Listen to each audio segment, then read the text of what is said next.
Wow, he's heavy. Oh, there he goes. Oh, go! Yeah, he was just hanging out under the surface. Well, he ain't no 18 pounds. He might be 18 inches. Yeah. But he's a good one for a lake. Oh, yeah.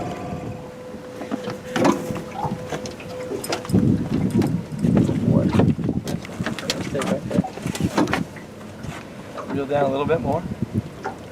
Right there. Wow. Nice. Very cool. Very nice fish. Very cool. Yeah. Yeah. How do you like that, huh? That's a rainbow. That's exactly what that is. That's a big rainbow. I was waiting for you to say that. That's why he jumped. He fought so good. Rainbow. Wow. Yeah. That's my first Oroville rainbow. I've never caught one here. Very few. Look at it. Did he eat that thing down? Yeah, or he what? did. See how the spots are just small? Yeah. Hey guys, Kel Kellogg here. Now, yeah, you read that that title correctly. I'm asking you, do you think trout are hitting your dodgers? And I'm not talking about hitting the bait you've got trailing behind the dodger. I'm talking about coming up and actually taking a swipe at the dodger and hitting the dodger, okay?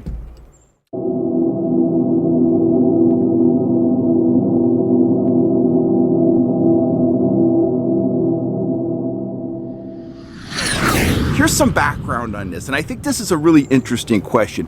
Think about all the times we're out trolling along. Maybe we've got a rig like this here. Got one of my trolling rods, and I'm rigged up with one of my my fisheye Magnum Dodgers in that reggae color, and about 30 inches behind it, I'm trailing, in this case, a black chrome Trigger Spoon Junior. I'm trolling along at Shasta or Comanche or wherever, you know, there's trout out in open water and they're feeding on bait, so I'm trying to simulate the sound and flash of a trout feeding on bait, and I'm trying to show the fish, you know, something small like that looks like a little shad. And all of a sudden, you know, I'm looking at my rod tip, things all over the place. I'm looking at my rod tip and wham, I get hit, no hookup. Wham, I get hit, no hookup. Now, I always assume that, you know, that's a fish coming in and hitting the spoon, and, you know, the thought always is, and sometimes we make the comment, how the heck can you hit a lure like that with a treble hook on it and not get hooked? But I'm starting to wonder if some of those hits are the fish hitting the blade, or more specifically, fish hitting the snap swivel on the back of the blade. Let me give you a couple of stories, and then I have a little experiment I want to do, and I encourage you to do it along with me to answer this question, because I don't have a definitive answer. Situation number one, I'm trolling along at Lake Shasta. This has got to be 12, 15 years ago. It's a long time ago.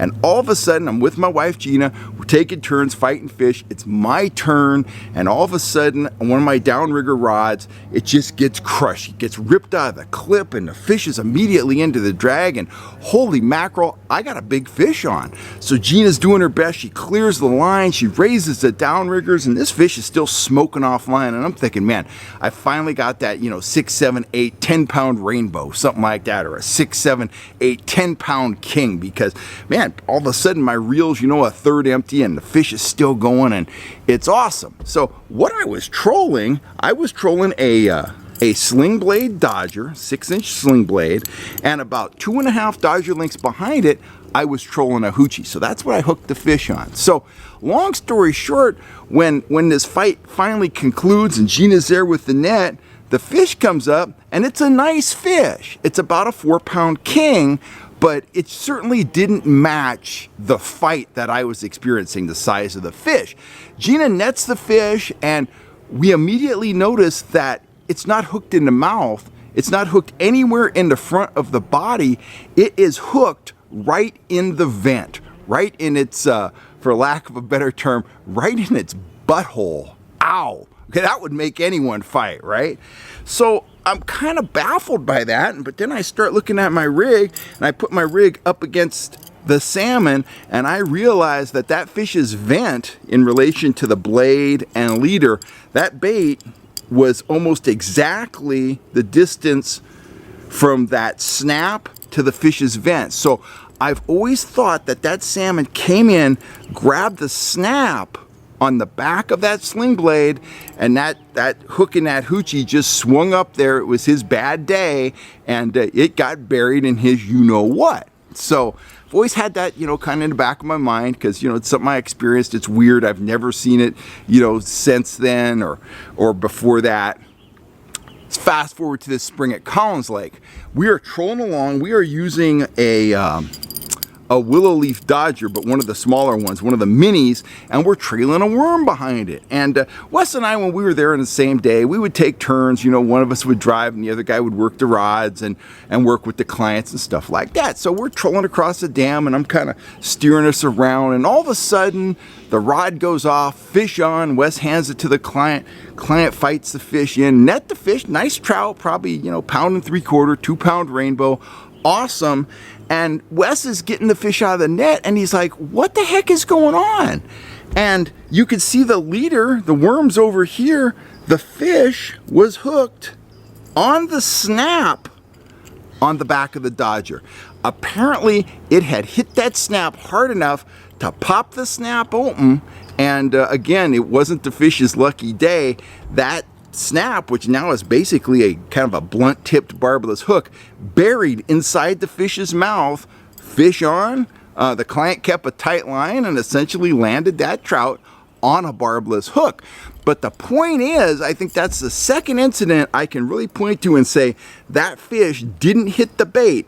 That fish went after the snap on the back of the dodger. So here's what I'm proposing to do. And I'm just curious, how many of those phantom hits that we get throughout the course of the season are actually fish hitting our dodger and not hitting our bait where the hook is attached? And here's what I want to do. I haven't tried this yet. I've been thinking a lot about this. So, rig up the standard way with whatever you're pulling behind a dodger with your dodger. But before you put the rig in the water, I urge you to do this, because this is what I'm going to do. I'm going to open up the snap just like that, and I am going to take, in this case, a number 8 red treble.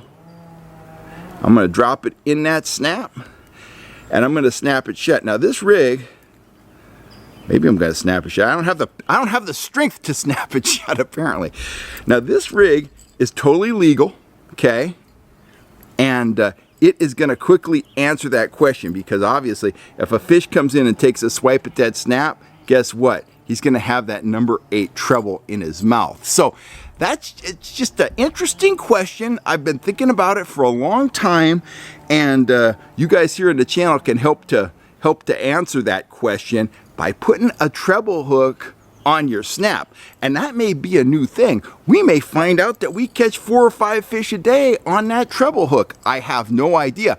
I do know, let's take kokanee for an example. One of the reasons we put corn on the back hook of our rigs is because that piece of corn, that kernel of corn, it gives the kokanee a nice, target to aim at when they strike.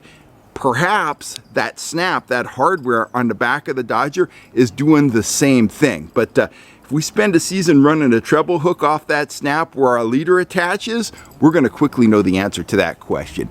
Anyway, I'm Kel Kellogg. Are fish hitting your dodger? Well, we're going to find out.